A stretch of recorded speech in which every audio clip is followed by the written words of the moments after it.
Assalamualaikum warahmatullahi wabarakatuh. Alhamdulillah rabbil alamin wa bihi nasta'in ala umuri din. Wassalatu wassalamu ala sayyidil mursalin wa ala alihi wa sahbihi ajma'in. Teman-teman yang kami hormati, keluarga Masyarakat Manawar dan Hidayat, kami hormati guru kami yang tercinta, yang kami hormati guru kami manajemen, para bumi, dan yang lainnya, para pengajar.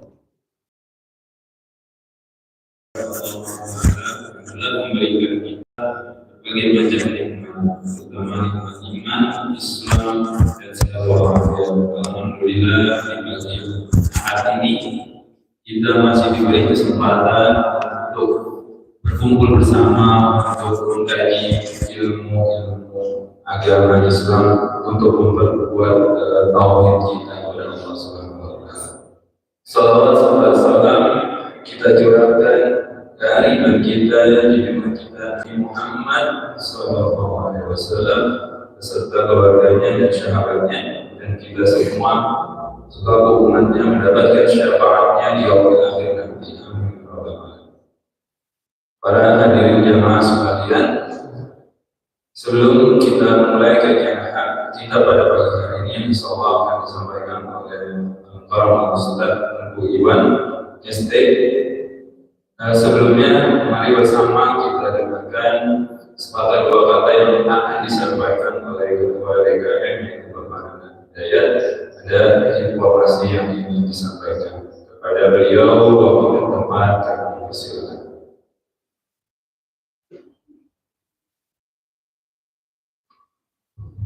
Bismillahirrahmanirrahim. Assalamualaikum warahmatullahi wabarakatuh.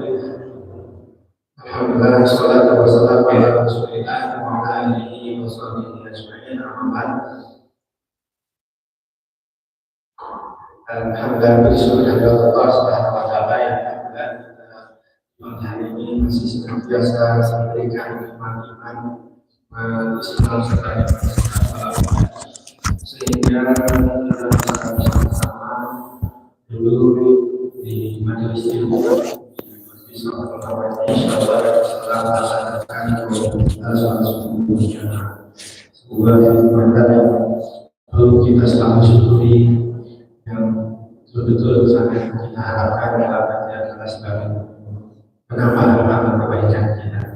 Salam semoga tercurah pada kita Nabi Muhammad Sallallahu Alaihi Wasallam, pada keluarga, sahabat, serta saya pada guru, para Tuhan, semua bapak-bapak, ibu jamaah, sisa bermanfaat. Sebelumnya kami dari DKM memastikan bahwa saya sendiri tidak ada waktu. Selama ini sudah 3 tahun dari 3 tahun ini berarti sudah di akhir periode urusan kami dari DKM. Oleh karenanya insyaallah kami sudah mulai membuat keputusan yang baru. Oleh karenanya nanti mohon masukan atau masukan-masukan berkaitan dengan keputusan. Insyaallah pada hari ini nanti kita bersama fokus dan perhitungan serta keseluruhan akan melakukan formatur kepengurusan periode berikutnya. Semoga kepengurusan berikutnya lebih baik dari yang ada saat. Kemudian insya Allah kita sudah menghadapi bulan Hijjah sebentar lagi untuk mereka insya Allah nanti kita juga seperti biasa membuat kegiatan dukungan dari kepada jemaah yang akan berkurban sudah bisa mulai mempersiapkan diri. Insya Allah nanti kita bentukkan mungkin kita datang untuk mengamalkan akan bisa berkurban di masjid. Insya Allah itu mungkin informasi sebagai dua informasi yang perlu disampaikan dan diketahui kepada jemaah agar sama-sama bisa selalu menggunakan masjid kita. Insya Allah. Ya, assalamualaikum warahmatullahi wabarakatuh. Waalaikumsalam warahmatullahi wabarakatuh. Selanjutnya mari bersama kita dengarkan kajian pagi ini. Insyaallah akan disampaikan oleh Al-Mukarram Ustaz Iwan SD. Beliau tidak dapat kami persilakan. Assalamualaikum warahmatullahi wabarakatuh. Alhamdulillahirabbil alamin. Wassalatu wassalamu ala asyrafil anbiya'i wal mursalin wa ala alihi wa sahbihi ajma'in. Amma ba'du. Allah Ta'ala fi Qur'anil Karim, a'udzu billahi minasyaitonir rajim. Bismillahirrahmanirrahim. Ya ayyuhalladzina amanu taqullaha haqqa tuqatih wa la tamutunna illa wa antum muslimun. Shadaqallahul adzim. Alhamdulillah, puji syukur kita panjatkan kepada Allah Subhanahu wa taala. Salawat dan salam semoga tercurah Rasulullah sallallahu alaihi wasallam, keluarga, sahabat dan kepada kita umatnya. Hadirin jamaah salat subuh yang berbahagia. Kita sudah melewati Ramadan kurang lebih 1 bulan, Bu, ya. Di antara keutamaan dan keistimewaan Ramadan tentu tidak hanya mempuasakan fisik, dari makan, dari minum, dan juga keinginan biologis, ya. Tapi juga hati kita ini, ya, segumpal darah, tumpal daging ini, yang menggerakkan seluruh organ tubuh kita, yang mengarahkan seluruh gerak hidup kita ini juga harus dipuasakan. Sebab bisa jadi puasa yang kita kerjakan, amal-amal soleh yang kita lakukan, itu tidak memiliki nilai apa-apa ketika hati kita ini tidak kita puasakan. Nah, seperti apa puasa hati itu? Puasa hati itu adalah mengosongkannya dari segala sesuatu yang merusak. Yang merusaknya, yang mengecilkannya, ya, yang mengotorinya dalam hati kita, ya. Seperti kemusyrikan, ya, niat yang jahat, ya, keburukan dan lain sebagainya. Satu kali sahabat bertanya kepada Rasulullah, "Ya Rasulullah, seperti apa orang mulia itu?" Kata Rasulullah, orang mulia itu adalah orang yang hatinya bersih dan lisannya baik. Kata sahabat, kalau lisan baik saya ngerti ya Rasulullah, tapi apa yang dimaksud dengan hati yang bersih? Rasul menjelaskan, riwayat Ibnu Majah kalau nggak salah, ya. Nah, itu di akhir itu dijelaskan hati yang bersih dari ujub, ria, sombong, ya, dendam, gitu. Nah, mudah-mudahan ini semua sudah clear dalam hidup kita. Sudah nggak ada lagi dalam hidup kita itu, ya, rasa iri, dengki, dendam, dan masih tersimpan terutama emosi terhadap sesama muslim itu sudah harus beres. Di kesempatan yang lain Rasul bertanya kepada para sahabat, maukah engkau aku tunjukkan dengan satu amalan yang lebih baik derajatnya dari puasa dan sholat? Ya Rasulullah, katanya. Kata Rasulullah adalah, perbaikilah, ya, sikapmu. Jadi akhlak, attitude, ya, moral, sikap, perbaiki. Lalu kata Rasulullah, sebab akhlak yang rusak, akhlak yang buruk itu seperti pencukur. Yang dimaksud bukan mencukur rambut, tapi mencukur agamanya. mencukur akhlak yang buruk. Ibadah rajin, ilmunya luas, tapi akhlak jeblok, gitu. Tidak sesuai dengan apa yang disampaikan, tidak sepandan dengan ibadah yang dia kerjakan. Nah, mudah-mudahan 1 bulan penuh kemarin ya, hati kita dipuasakan, kita dilatih untuk mempuasakan hati agar bersih ya, bersih ya, suci gitu ya. Nah, hadirin yang dimulakan oleh Allah Subhanahu wa taala, jadi kita misalkan dalam satu hadis qudsi disebutkan saat yang jubahku itu Allah bangga apa ya, jangan pakai jubahku gitu kata Allah ya. Barang siapa yang merampas jubahku ya, maka aku akan binasakan. Jadi semacam ujub misalkan harus dijauhi karena itu akan membinasakan. Nah, salah satu hikmah dari tarbiyah Ramadan itu adalah membersihkan hati.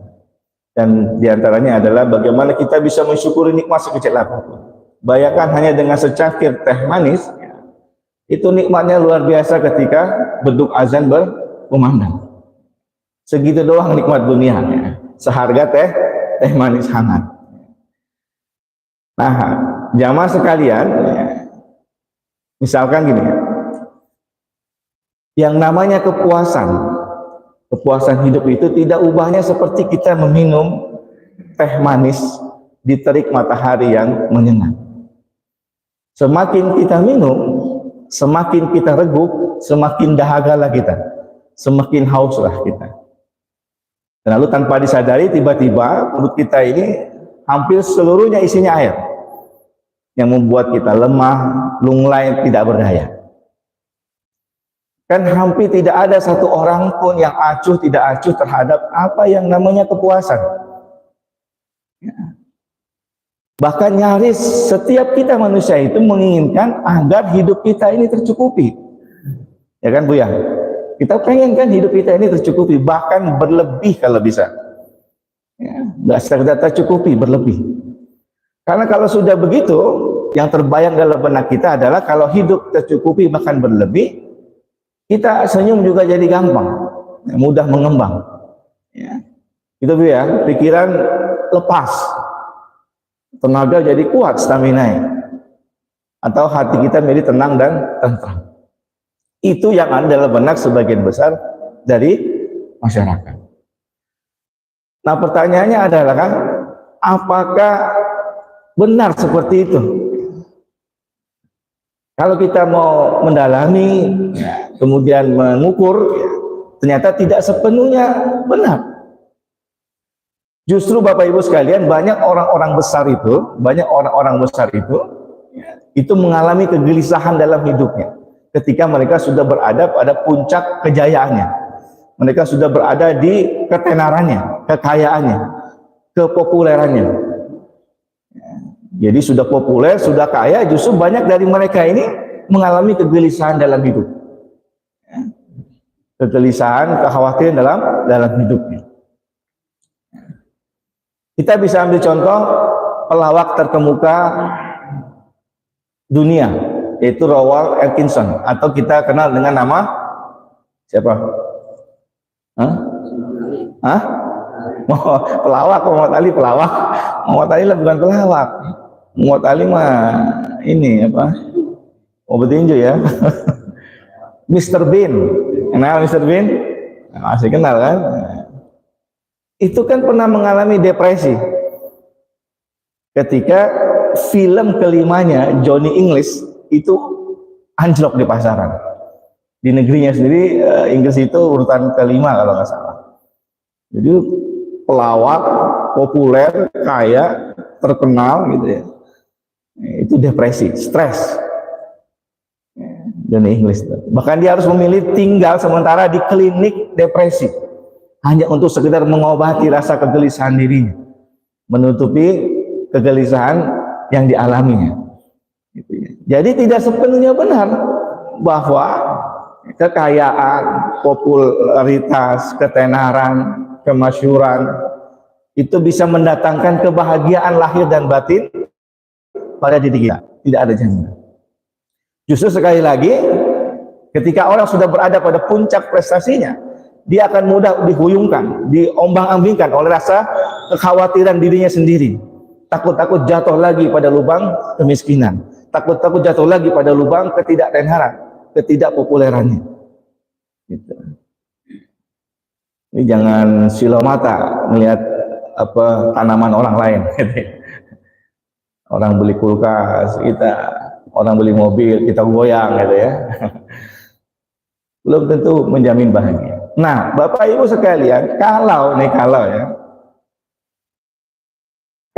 orang yang berjaya saja, orang yang kaya saja, itu bisa mengalami kegelisahan dalam hidupnya, bagaimana dengan orang yang tidak berjaya, orang yang tidak terkenal, tidak populer, apalagi orang yang mengalami kesulitan hidup, kemiskinan hidup.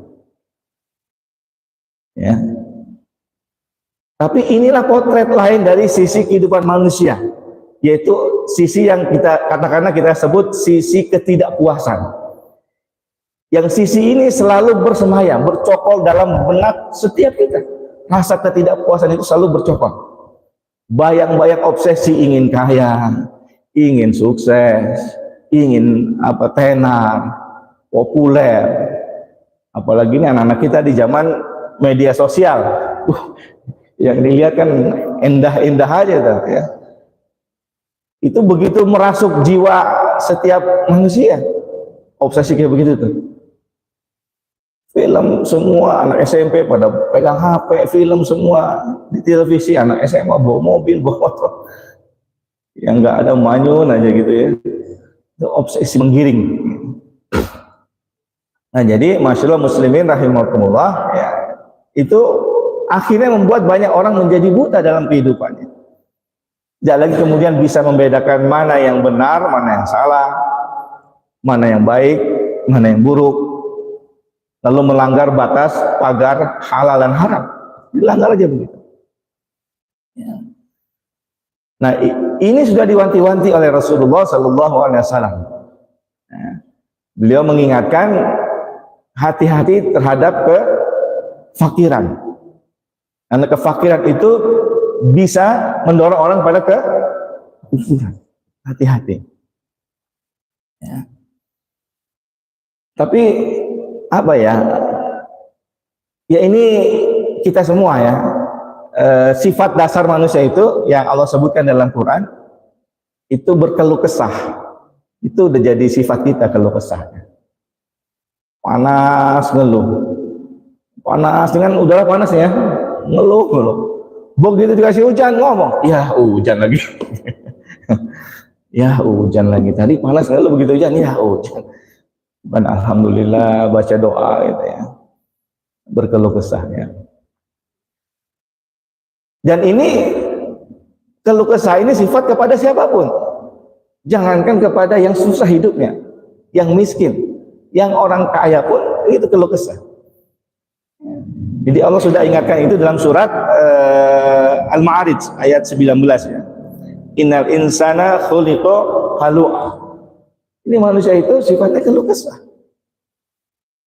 Di ayat selanjutnya disebutkan bahwa ketika kita dikasih kesusahan, dikasih kesulitan, dikasih kemiskinan, kita keluh kesah, berkeluh kesah. Begitu dikasih aqua, ya, dikasih mobil, karir naik, muncul sifat kikir. Jadi kalau susah keluh kesah, lagi enak kikir. Mana kabar ente? Ya, alhamdulillah sih. Oke, ya, alhamdulillah sih. Masih ditakar. Ya, alhamdulillah. Gimana kabarnya? Jawabnya nggak semangat ya, alhamdulillah sih. Padahal pundi-pundinya, Mbak, lagi susah, proposal kemana-mana, ditunjukkan. Begitu senang, wah, diem ngumpet gitu ya. Namun traktir panandang gitu ya. Nah, itu sifat kita. Jadi gini nih Pak Bu ya. Keluh kesah, ketidakpuasan ya sebagai bentuk wajah keluh kesah dengan sifat kita yang lain, kikir, keluh kesah dan kikir, ini ibarat mata uang logam yang saling beriringan, berdampingan. Ya, keluh kesah dan kikir itu akan selalu berdampingan dalam hidup kita. Contoh, katakan rezeki kita nih sekarang lagi seret, keluh kesah datang, berkeluh kesahlah kita, tidak banyak bersyukur kepada Allah, tapi lebih banyak berkeluh kesah. Di tengah jalan tiba-tiba Allah alihkan rezeki kepada kita, mulai perlahan datang, plek, gitu kan. Apalagi pas mau lebaran ya, ini lebaran nih, Ramadan ini kan bulannya Ustadz nih, panggilan kemana-mana gitu. Nah, perlahan ketidakpuasannya itu terkikis. Tadi tidak puas, perlahan terkikis oleh rezeki yang sudah dialirkan oleh Allah. Pada saat ketidakpuasan itu terkikis sedikit demi sedikit terus, disitulah datang sih kikir, gitu tabiatnya, paham ya? Begitu terkikis pelan-pelan, kikir itu datang. Ya. Dia lupa siapa dia dulu sebelumnya. Dia lupa siapa dia dulu dahulunya itu siapa gitu. Begitu sudah kaya. Nah, kita sebagai orang mukmin tidak boleh terjebak dalam posisi seperti ini.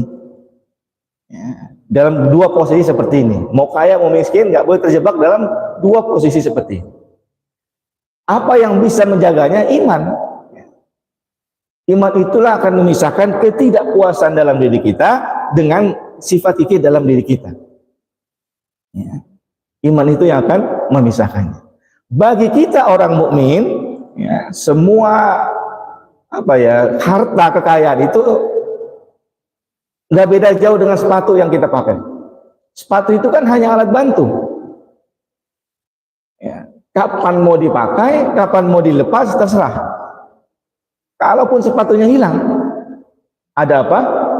Ada pengganti yang lain. Sendal paling enggak.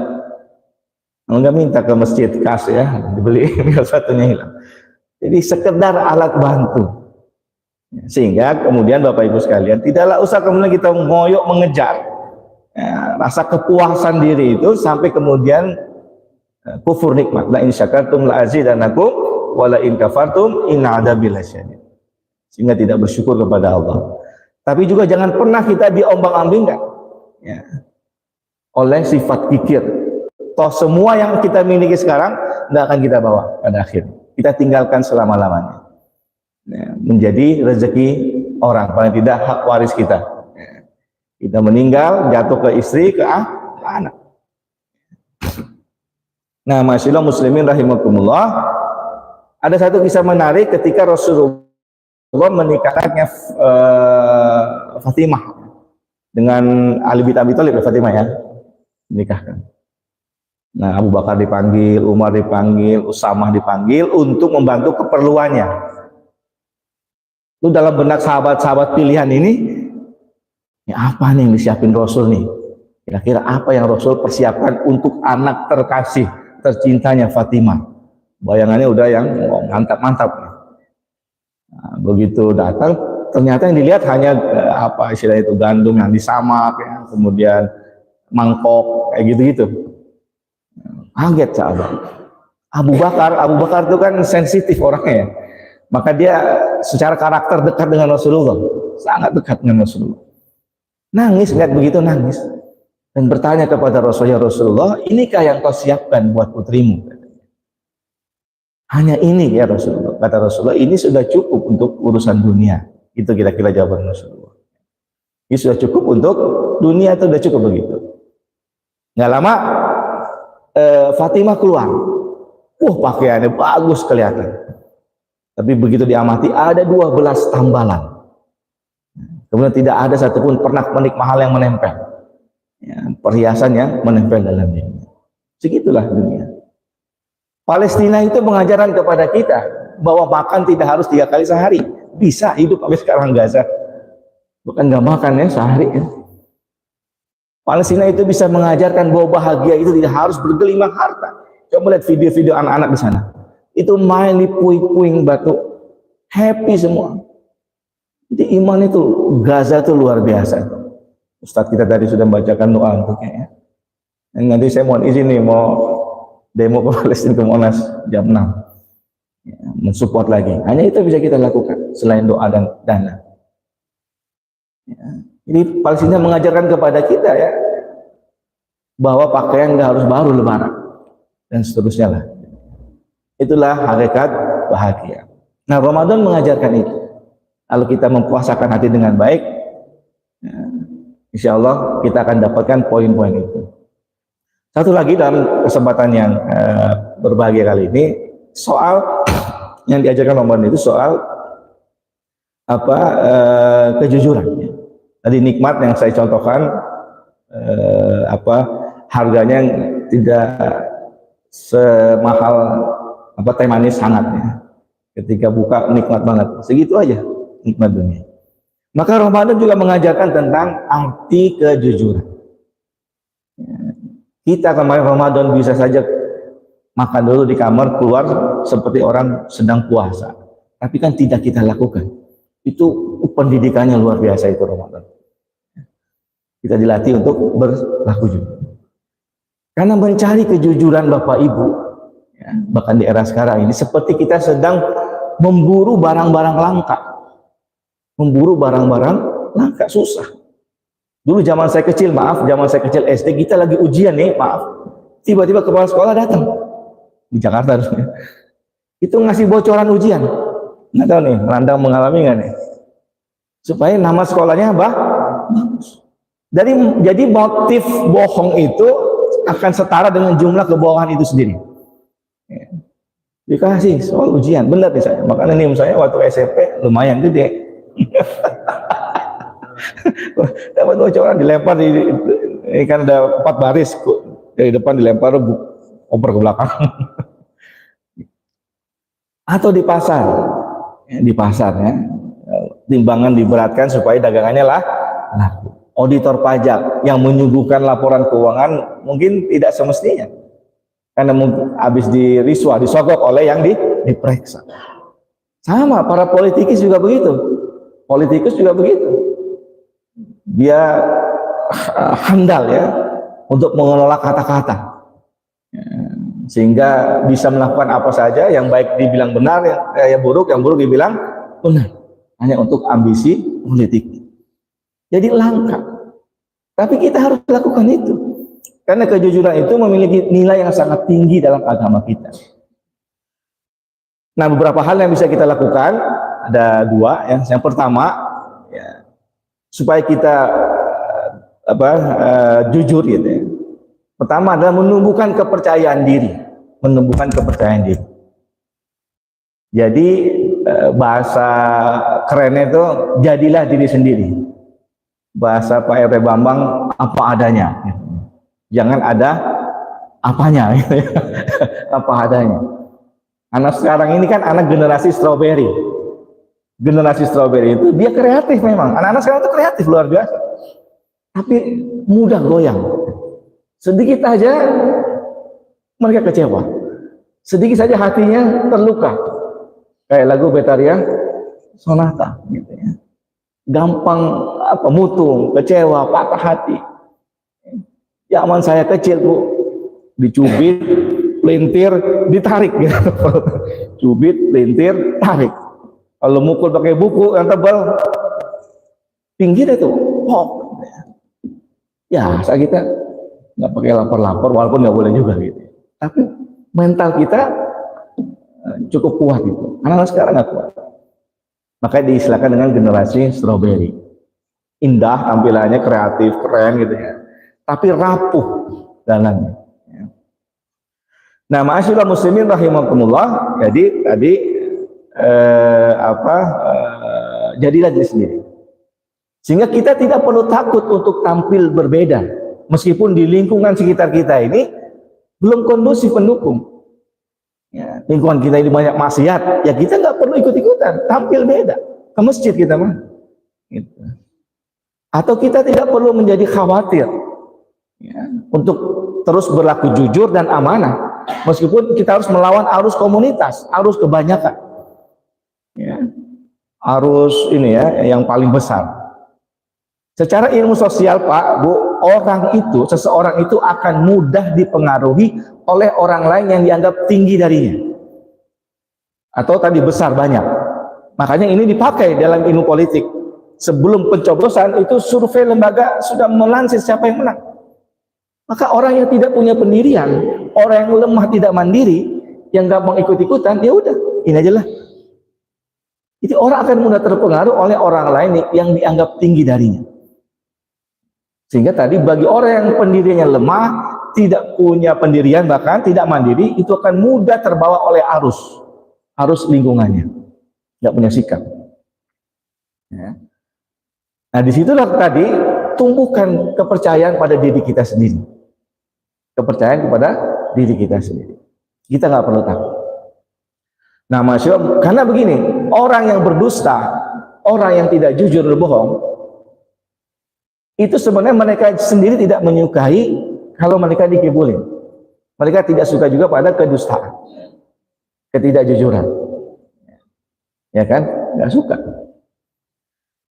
Nah kemudian Bapak Ibu sekalian, yang kedua adalah muraqabah, merasa selalu diawasi oleh Allah Subhanahu wa Ta'ala. Yang paling tahu Bapak Ibu, yang paling tahu ya, tentang kejujuran, ya, itu ada diri kita sendiri. Ya. Dan biasanya orang yang berbohong, berdusta, dia tidak ingin diketahui kelakuannya oleh orang lain, ya kan? Gak mungkin tuh pada jujur yang dapat uang, misalkan dalam pemilu, gak mungkin jujur, dia akan diam-diam aja, malu dia. Orang yang berbohong atau yang menyuap juga gak akan ngaku. Dia tidak ingin kelakuannya yang tidak jujur itu diketahui oleh orang lain. Nah disinilah hadirkan perasaan merasa diawasi oleh Allah Subhanahu wa Ta'ala. Ya. Merasa diawasi oleh Allah Subhanahu wa Ta'ala. Bahwa Allah melihat apa yang kita lakukan. Yang zahir Allah lihat, yang batin juga Allah lihat. Bahkan dalam sebuah ayat ini disebutkan Allah bisa mengetahui kedipan mata, ya Ustaz. Ada ayat itu. Ya Allah itu mengetahui apa yang tersimpan dalam kedipan mata kita. Nah, ma'asyiral muslimin rahimakumullah, jadi merasa diawasi dan perasaan kuat kita agar senantiasa merasa diawasi oleh Allah Subhanahu wa Ta'ala. Ini kan masuk dalam satu prinsip akidah Islam. Bahwa kalau kita beribadah semata-mata kita anggap kita melihat Allah. Kalau kita tidak mampu melihat Allah, maka kita merasa Allah yang melihat kita, menguasai kita. Itu yang paling mungkin. Merasa diawasi oleh Allah Subhanahu wa Ta'ala. Dan Bapak Ibu sekalian, ya, tidak ada satupun manusia yang bisa bersembunyi dimanapun tempatnya dari pandangan pantauan Allah Subhanahu wa Ta'ala. Misalkan, mohon maaf, ya, di bilik nggak ada yang tahu. Ya, kita nyoblos pakai hati nurani, ya, atau kita nyoblos untuk kemaslahatan umat dengan niat karena Allah untuk kebaikan umat, atau kita nyoblos karena nggak ada yang tahu. Tapi Allah tidak luput dari itu. Itu ada catatannya. Nanti akan dipertanggungjawaban. Fama ya'mal mithqala dzarratin khairan yarah wa may ya'mal mithqala dzarratin, semua ada catatannya. Makanya orang itu dilihat di akhir. Ya, saya kemarin sudah nyampaikan, tidak boleh kita menilai peristiwa itu pada saat peristiwa itu terjadi. Masih toh anaknya dilempar ke air mendidih sampai tulang belulangnya kelihatan. Kita tidak bisa menilai pada saat peristiwa itu terjadi saja. Ya, tapi di akhir nanti akan ketahuan hikmahnya. Dan dalam cerita itu kita tahu akhirnya Fir'aun neraka abadi selamanya, masih toh surga bersama anaknya. Dan aromanya tercium ketika Mi'raj. Sebenarnya kita semua ini bisa mengukur diri kita sendiri nanti akhirnya ke apa tuh bisa lah, walaupun tidak belum tentu sama karena hak Allah Subhanahu wa Ta'ala, tapi mengukur tuh bisa. Kita mendengar cerita orang yang meninggal habis sholat, pastilah hidupnya nggak jauh dari sholat ya, gitu ya. Dia nomor 1 di depan, saf pertama berjamaah.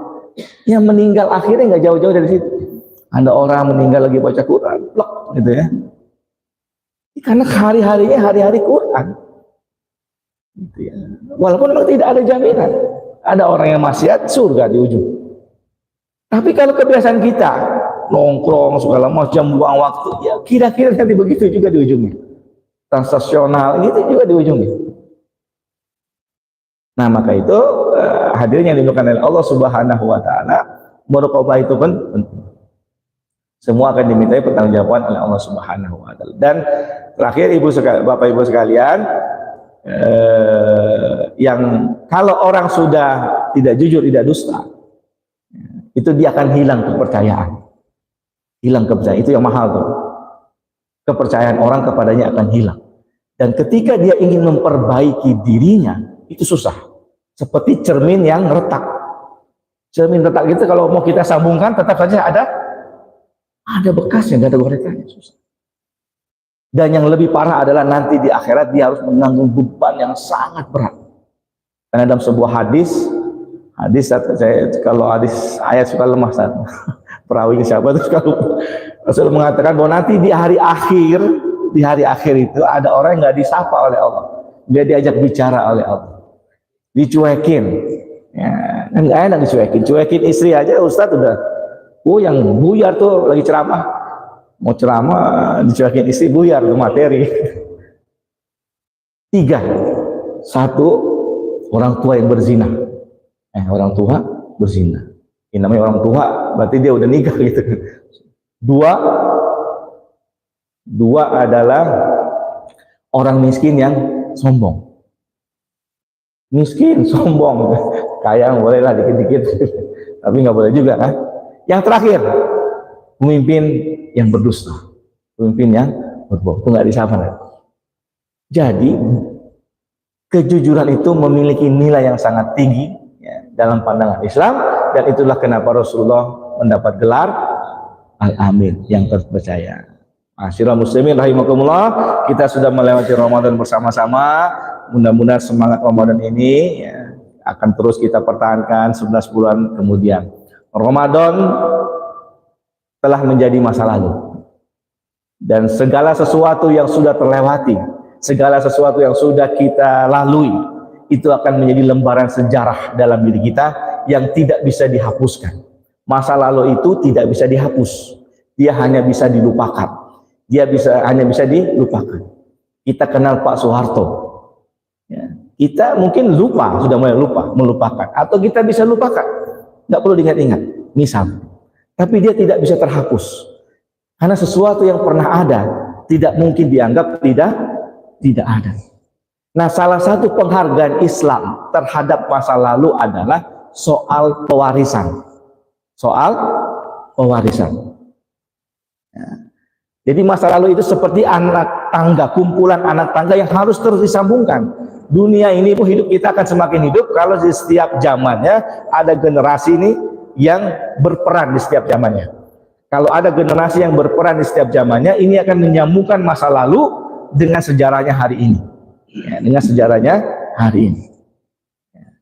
Jadi sebagai penutup, kalau kita semua di sini bisa mengukir sejarah baik kita hari ini, pengurus DKM tidak sekedar tercatat namanya, tapi berusaha mengupgrade dirinya agar bisa melayani masyarakat, maka nanti itu akan menjadi sejarah baru, sejarah baik, sejarah bagus bagi dirinya.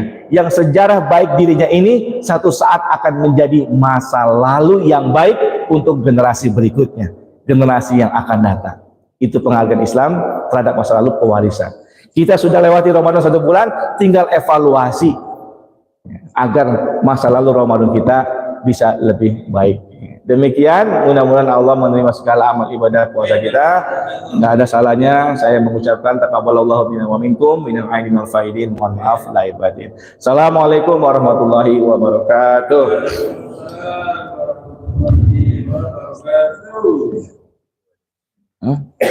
Ya, satu ya. Ada Ustadz ini tahu. Alhamdulillah kita dengarkan. Mungkin kita beri kesempatan satu pertanyaan dari jemaah, ada yang ingin bertanya, persilakan. Ya.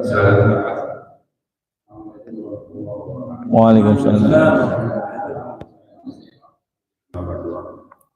tertarik dengan pernyataan tadi bahwa motif kebohongan akan sama dengan jumlah kebohongan. Ini saya kurang paham sebetulnya. Yeah. Karena dalam agama kita kan sesuatu baru berniat belum dinilai gitu.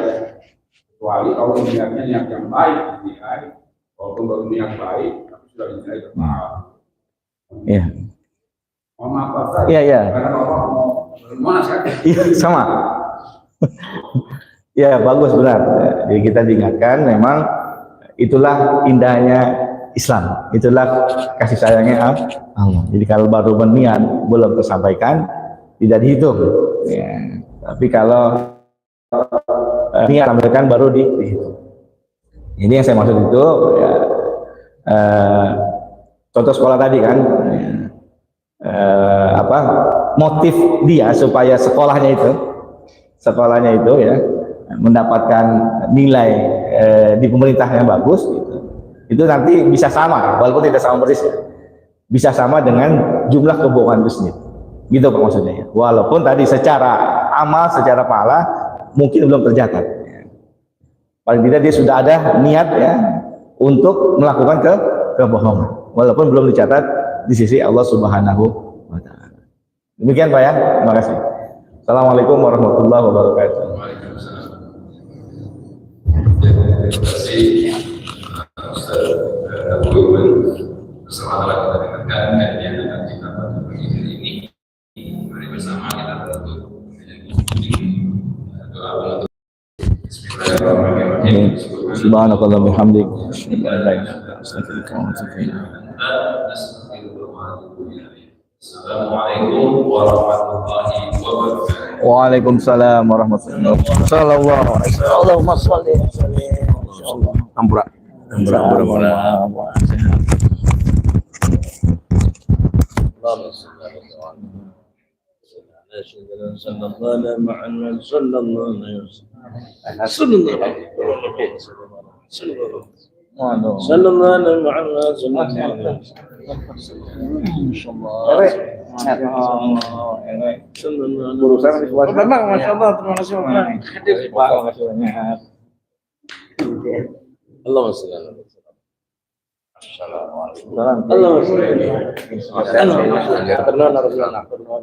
makasih banyak. Baru Ini tapi udah. Allah kawan ya. Udah kawan. Haji sehat Haji. Alhamdulillah. Sehat. Alhamdulillah banyak Ngomudiknya. cuma sehari berangkat laku malah kami nyampe ya kamu sore berangkat aku